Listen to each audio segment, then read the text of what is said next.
तो हेलो प्यारे बच्चों, कैसे हैं आप सब। तो देखिए आज हम लोग करने वाले हैं प्रश्नावली 1.2 के सारे प्रश्न, क्योंकि एग्जाम्पल तो हमने सारे कर लिए थे। अब केवल प्रश्नावली 1.2 है उसके केवल प्रश्न बचे हुए हैं। तो आज इस वीडियो में हम लोग प्रयास करेंगे कि सारे के सारे प्रश्न जो है खत्म हो, 4-5 प्रश्न हैं वह सारे के सारे खत्म हो जाए। बाकी 1-2 बचेगा तो होमवर्क में दे देंगे, कोई दिक्कत वाली बात नहीं है। तो और सबको जैसा कि सबको पता है कि भैया प्रश्नोली कितना खास होने वाला है स्कूल के एग्जाम के दृष्टि से भी और बोर्ड के एग्जाम के दृष्टि से भी, क्योंकि बोर्ड के एग्जाम में तो एक तो आता ही आता है, तो सोच लो कितना खास है। तो ध्यान से देखना। चलिए स्टार्ट करते हैं। पहला वाला जो प्रश्न बचा है यानी कि प्रश्नावली 1.2 का जो पहला प्रश्न है वह क्या दिया है कि सिद्ध कीजिए कि अंडर रूट 5 एक अपरिमेय संख्या है। तो इस तरह का हमने सिद्ध किया था भाई, सिद्ध करो अंडर रूट 3 एक अपरिमेय संख्या। तो बिल्कुल step by step under root 3 की तरह ही अंडर रूट 5 सिद्ध होगा। तो आइए शुरू करते हैं कैसे। और जैसा कि आप लोग को पता होगा कि अगर यह सिद्ध करना है तो उससे पहले हमें क्या करना होता है, इसके अपोजिट मानना होता है। जैसे दिया है अंडर रूट 5 एक अपरिमेय संख्या है, ऐसा हमें सिद्ध करना है तो हम इसका विपरीत यानी कि अपोजिट मानेंगे अंडर रूट 5 क्या है, परिमेय संख्या है। तो चलिए शुरू करते हैं। यहां पे लिखेंगे इसका सॉल्यूशन यानी कि हल।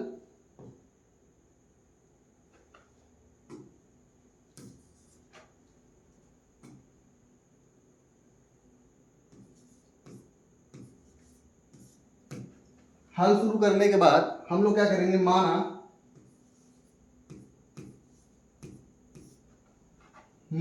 अंडर रूट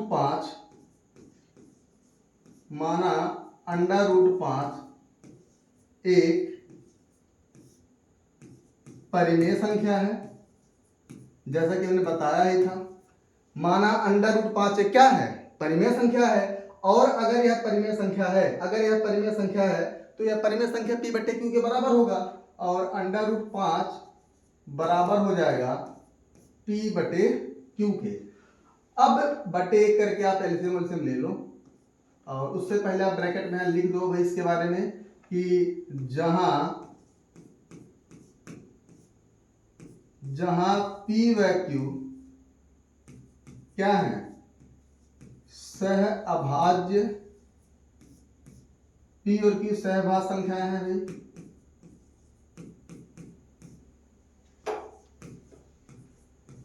तथा जो क्यू है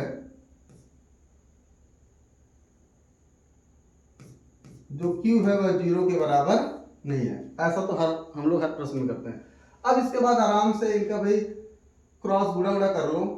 तो P बराबर हमारे पास क्या हो जाएगा भाई, या छोड़ो इसको, पहले आप एक काम करो, डायरेक्ट ही हम लोग उसका क्या निकाल लें, वर्ग करने पर। क्या करने पर, वर्ग करने पर। क्या लिखेंगे इसका वर्ग करने पर। अब ध्यान से देखना, वर्ग करने पर क्या बनेगा, अंडर रूट 5 का वर्ग करोगे क्या हो जाएगा 5, और p का वर्ग करोगे क्या हो जाएगा p स्क्वायर, और बटे में q का वर्ग करोगे क्या हो जाएगा q स्क्वायर हो जाएगा। अब ध्यान से देखना, जब क्रॉस गुणा होगा तो इसका क्या हो जाएगा p स्क्वायर बटे में 5q स्क्वायर। अब देखना ध्यान से, 5 जो गुणे में है, 5 गुणे में उधर भेज दो तो क्या हो जाएगा p स्क्वायर बटे 5 बराबर होगा q स्क्वायर का। अब यहां पे आप चाहो तो लिख सकते हो, चूंकि p और q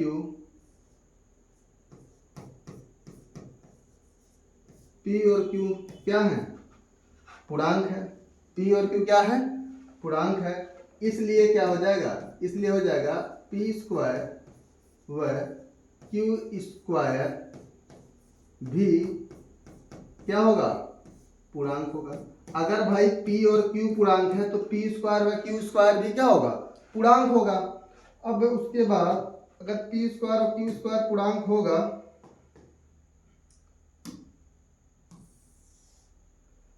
अगर p स्क्वायर और q स्क्वायर पूर्णांक है, इसका मतलब क्या हो जाएगा, इसका मतलब हो जाएगा भाई ये पूर्णांक है, ये भी पूर्णांक है, सारे के सारे पूर्णांक है, यानी कि p स्क्वायर q स्क्वायर पूर्णांक होगा। तो इसका मतलब क्या हो जाएगा p स्क्वायर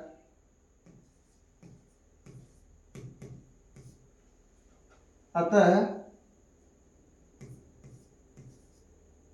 पी स्क्वायर 5 से क्या है, भाज्य है। पी स्क्वायर 5 से क्या है, भाज्य है। एक तरह में हम लोगों ने पढ़ा था कि अगर पूर्णांक के स्क्वायर को, अगर पूर्णांक के स्क्वायर को ये जो अभाज्य संख्या विभाजित करेगा तो बिना स्क्वायर के भी उसको क्या करेगा, वह विभाजित करेगा। अतः पी स्क्वायर 5 से क्या है, भाज्य है। इसलिए P भी 5 से भाज्य होगा। इसलिए P भी 5 से भाज्य होगा। अगर P स्क्वायर 5 से भाज्य है तो P भी 5 से भाज्य होगा। और मानेंगे, माना P में 5 से भाग दिया जा रहा है तो इसका जो रिजल्ट आ रहा है वह क्या आ रहा है, K1। तो अगर हम यहाँ पे P का मान निकालें क्रॉस गुणा करके, P का मान क्रॉस गुणा करके निकालें, क्या हो जाएगा, P एकम P और 5 एकम 5K1। ये हो जाएगा हमारे पास समीकरण नंबर, एक काम करो, इसको हम लोग मान लेते हैं समीकरण नंबर 1 और यह मान लेते हैं समीकरण नंबर 2। अब जहां लिखना, जहां K1 एक क्या है, पूर्णांक है। जहां K1 एक क्या है, पूर्णांक। जहां K1 एक क्या होगा, पूर्णांक। अब K1 एक पूर्णांक है। अब समीकरण 2 का मान समीकरण कहां रख दो, 1 में। समीकरण 2 का मान समीकरण 1 में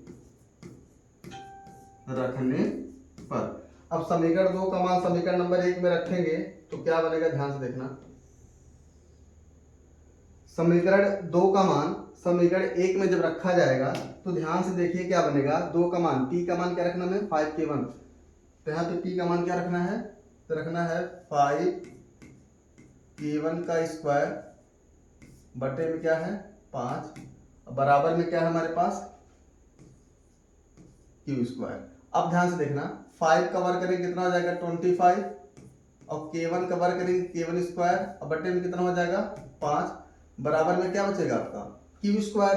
अब इसके बाद क्या होगा, 5 से यह 25 कटेगा क्या बार में, 5 बार में, तो बचा क्या हमारे पास 5K1 का स्क्वायर बटे में क्या हो जाएगा Q स्क्वायर। अब अगर हम K1 का स्क्वायर निकाल लेते हैं, K1 का स्क्वायर बराबर में क्या हो जाएगा Q स्क्वायर बटे में 5। तो लिखेंगे चूंकि K1 एक पूर्णांक है, चूंकि K1 एक क्या है, पूर्णांक है, चूंकि K1 एक पूर्णांक है, इसलिए K1 का स्क्वायर भी क्या होगा, पूर्णांक होगा। K1 का स्क्वायर भी क्या होगा, पूर्णांक होगा, इसलिए K1 का स्क्वायर भी पूर्णांक होगा। अगर K1 का स्क्वायर पूर्णांक है तो ये तो A भी तो पूर्णांक होगा। तो हम मान लेंगे भाई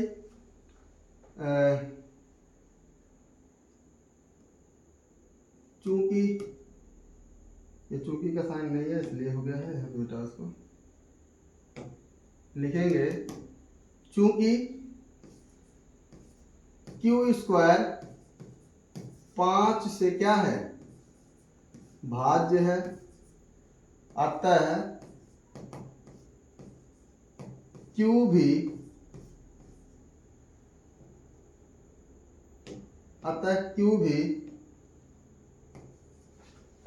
भी क्या होगा 5 से भाज्य होगा। अतः Q भी 5 से क्या होगा, भाज्य होगा। अगर हमने एक प्रमेय पढ़ाया तो भैया यहाँ बार बार बताएंगे, थोड़ा सा समय ज्यादा लगेगा, तो आप लोग इसलिए हम कह रहे हैं भाई वीडियो देख कर आओ, तब जाके सारा का सारा फॉर्मेट आपको समझ में आएगा। आप तुरंत आओगे, तुरंत समझना चाहोगे तो थोड़ा सा मुश्किल हो पाएगा। और इसलिए भाई जो बेसिक से पढ़ाया जाता है पहले उसको ध्यान से देखा करो। और हम लोग भाई अब देखो हमने क्या प्रमेय पढ़ा था कि अगर कोई पूर्णांक है, अगर पूर्णांक के स्क्वायर को कोई अभाज्य संख्या विभाजित कर रहा है, तो अगर वह पूर्णांक का स्क्वायर ना भी रहे तो भी उस पूर्णांक को वह अभाज्य संख्या क्या करेगा, विभाजित करेगा। तो सेम है, Q स्क्वायर क्या है, पूर्णांक है। अगर पूर्णांक के स्क्वायर को 5 विभाज्य कर रहा है तो Q को भी यानी कि बिना स्क्वायर को भी क्या करेगा, इसको है डिवाइड करेगा तो Q भी 5 से क्या होगा, भाज्य होगा। आप फिर लिखना माना जब Q में 5 से भाग दिया जा रहा है तो आंसर क्या आ रहा है, K2। तो यहाँ पे Q का मान निकालोगे तो क्या हो जाएगा, Q बराबर क्या हो जाएगा 5K2 और समीकरण नंबर हो जाएगा यह 3। हमें क्या सिद्ध करना था, अंडर रूट 5 क्या है, अपरिमेय संख्या है। अब ध्यान से देखना, हमने क्या माना था कि P और Q क्या है, सहभाज्य संख्या है, और सहभाज्य संख्याओं का मतलब होता है जिनका एचसीएफ कितना होता है, 1 होता है। अब ध्यान से देखना समीकरण नंबर 2 और समीकरण नंबर 3 को, तो समीकरण 2 और समीकरण 3 को देखोगे तो P और Q में क्या कॉमन है, 5। इनका एचसीएफ 1 आ रहा है क्या, 1 के अलावा 5 आ गया भाई, अगर 1 आता तो सहभाज्य संख्या मानी जाती है, यहाँ तो एचसीएफ 5 आ रहा है, इसका मतलब P और Q सहभाज्य संख्या नहीं, हमने जो माना वह गलत है। अंडर रूट 5 क्या है, अपरिमेय संख्या होगा। तो लिखेंगे समीकरण 2 व 3 से,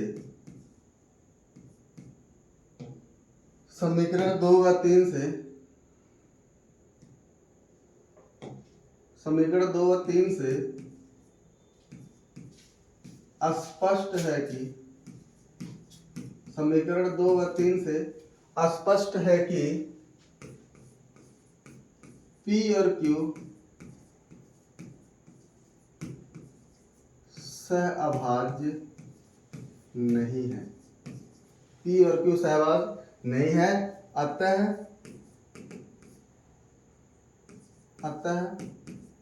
हमारे पूर्व की कल्पना, क्या है, असत्य है। अंडर रूट 5 एक क्या होगा, अपरिमेय, अंडर रूट 5 एक अपरिमेय संख्या है। तो इस तरह से आपको भी प्रूव करना है। तो आप वीडियो को यानी कि ये जो क्वेश्चन है ध्यान से इसको देखिए, ध्यान से रिवीजन करो तो ही ये समझ में आपको आएगा, ठीक है ना। और बाकी चलिए हम लोग करते हैं नेक्स्ट क्वेश्चन, अगला नंबर। तो हमारे ख्याल से अगर किसी कोई दिक्कत है आप स्क्रीनशॉट ले सकते हो समझने के लिए जो है। चलिए अगला नंबर देखते हैं, उदाहरण नंबर 2। ये छोटा स्कॉलॉजी छोटा सबको पता है, टाइप 2 वाला है। सिद्ध कीजिए कि 3 + 2 अंडर रूट 5 क्या है, अपरिमेय संख्या। तो तुरंत इसको भाई सिद्ध करो। आप यहाँ लिखो, इसका वही सोल्यूशन सबसे छोटा है। आप क्या लिखोगे, सेम सबके लिए, माना 3 + 2 अंडर रूट 5 एक क्या है, एक परिमेय संख्या है। एक क्या है, परिमेय संख्या है। माना 3 + अंडर रूट 5 एक क्या है, परिमेय संख्या है। और परिमेय संख्या होगा तो परिमेय संख्या के बराबर होगा, 2 अंडर रूट 5 बराबर होगा P/Q के। आप यहाँ लिखना, जहां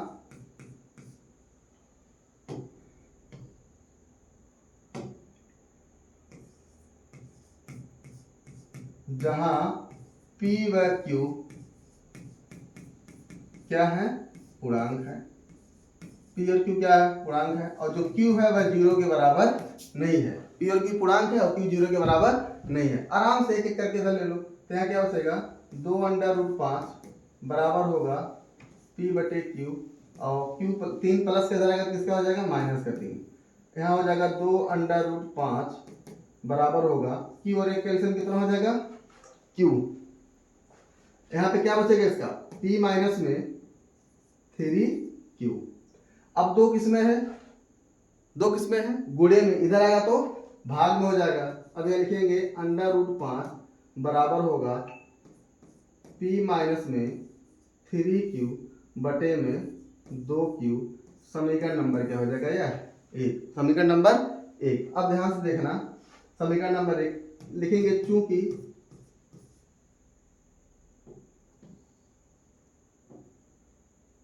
चूंकि P व Q पूर्णांक है, चूंकि P और Q क्या है, पूर्णांक है, इसलिए P - 3Q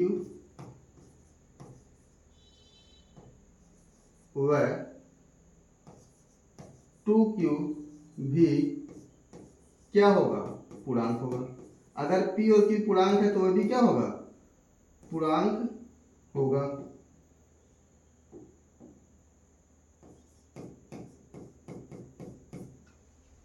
p minus 3q और 2q भी क्या होगा भाई, ऊपर वाला नीचे वाला दोनों पूर्णांक होंगे।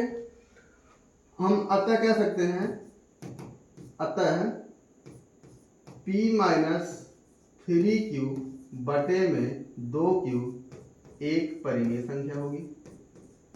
एक क्या होगी भाई, एक परिमेय संख्या होगी। इसका रीजन क्या होगा भाई, जल्दी बताओ। अगर p माइनस 3q और बटे में 2q ये दोनों पूर्णांक हैं, तो पूर्णांक से पूर्णांक में भाग दोगे, आंसर पूर्णांक आए या ना आए, लेकिन जो रिजल्ट आएगा वह एक परिमेय संख्या ही आएगा। तो इसके नाते हम कह रहे हैं अगर p माइनस 3q और 2q अगर पूर्णांक है, तो p माइनस 3q बटे में 2q पूरी की पूरी क्या हो जाएगी, परिमेय संख्या होगी।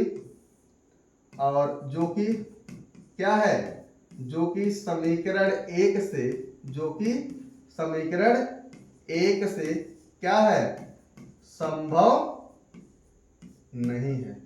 जो कि समीकरण एक से संभव नहीं है। क्यों नहीं संभव है भाई, समीकरण नंबर एक कह रहा है भाई ये अपरिमेय संख्या के बराबर है, तो ये इसको अपरिमेय संख्या माना जाए। और हमने निष्कर्ष निकालने के बाद कहा कि यह परिमेय संख्या है। तो ऐसा संभव है, हो ही नहीं सकता कि एक ही संख्या परिमेय भी हो और एक ही संख्या क्या हो, अपरिमेय संख्या भी हो। ऐसा संभव नहीं है। तो जो कि समीकरण एक से संभव नहीं है, अतः हमारी, या कह सकते हैं अतः विरोधाभास के कारण, यहां विरोधाभास हो रहा था, आप लिख दो अतः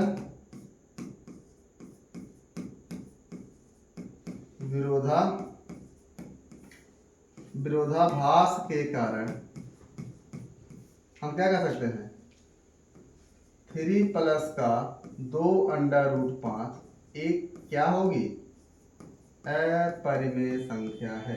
अतः विरोधाभास के कारण 3 प्लस का 2 अंडर रूट 5 एक अपरिमेय संख्या है। ठीक, तो इस तरह से आपको यह वाला, इसका तो भाई लॉजिक बहुत छोटा होता है, इसका लॉजिक बहुत छोटा होता है, तो आप आराम से कर सकते हो, कोई दिक्कत वाली बात नहीं है। ठीक है, आप ध्यान से कर सकते हो। बाकी चलिए इसका देखिए आखिरी प्रश्न जो तीसरा नंबर है, इसमें 3 प्रश्न है, हम कोई एक बताएंगे, बाकी 2 आपके लिए होमवर्क रहे, क्योंकि हमने सेम सेम कर लिया, कोई दिक्कत वाली बात नहीं है। तो एक बताओ, ये बटे वाला हम कर दे, बाकी सब कोई दिक्कत नहीं है। ठीक, तो चलो शुरुआत करते जल्दी से।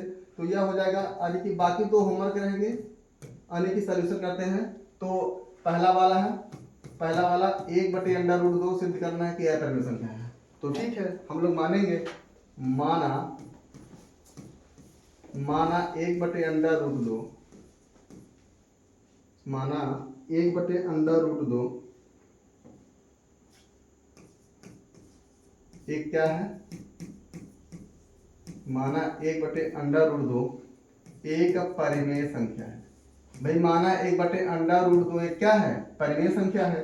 तो 1 बटे अंडर रूट 2 बराबर होगा p बटे q के, और जहां p और q क्या है, पूर्णांक होंगे। यार बार बार हम लोग लिखते आ रहे हैं सबने, p और q क्या है, पूर्णांक है, और जो q है 0 के बराबर नहीं होना चाहिए, सबको पता है। अब ध्यान से देखना क्या करने पर, इनका व्युत्क्रम करने पर, व्युत्क्रम करने पर। अब ध्यान से देखना, इनका जब व्युत्क्रम करोगे, क्या करोगे, व्युत्क्रम, तो अंडर रूट 2 कहां चला जाएगा, ऊपर, और q कहां जाएगा, ऊपर, p कहां आएगा, नीचे। समीकरण नंबर क्या मान लेना इसको, 1। अब लिखना, चूंकि p और q क्या है, पूर्णांक। अगर p और q पूर्णांक है, ये भी पूर्णांक है, ये भी पूर्णांक है, तो पूर्णांक को पूर्णांक से भाग दोगे तो उसका रिजल्ट आएगा, पूर्णांक आए या ना आए, लेकिन ये क्या आता है, एक परिमेय संख्या आता है। अतः लिखेंगे p और q पूर्णांक है, इसलिए p बटे q, सॉरी, इसलिए हो जाएगा हमारे पास q बटे p, q बटे p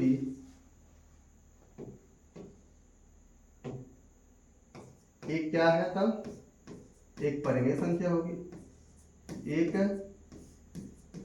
परिमेय संख्या होगी, क्योंकि दोनों पूर्णांक है तो परिमेय संख्या होगी। लिखेंगे जबकि समीकरण 1, जबकि समीकरण 1 से संभव नहीं है, समीकरण 1 से संभव नहीं है। क्यों नहीं संभव है? क्योंकि यही q बटे p जो है वो √2 के बराबर है, मतलब एक अपरिमेय संख्या के बराबर है। तो हम कैसे कह सकते भाई, अगर अपरिमेय संख्या की कोई चीज बराबर है तेरी तो अपरिमेय संख्या ही माना जाएगा ना। और यहाँ पे निष्कर्ष से हम लोग कह रहे हैं कि ये परिमेय संख्या है। तो जबकि समीकरण एक से संभव नहीं है, क्योंकि एक बार परिमेय भी हो रहा है, एक बार अपरिमेय भी हो रहा है। तो ऐसा दो बार नहीं हो सकता कि कोई एक ही संख्या एक बार परिमेय हो एक बार अपरिमेय हो, ऐसा संभव नहीं है। तो जबकि समीकरण एक से संभव नहीं है, अतः लिखेंगे सिंपल, अतः विरोधाभास के कारण, अतः विरोधाभास के कारण, अतः विरोधाभास के कारण 1/√2 एक क्या है,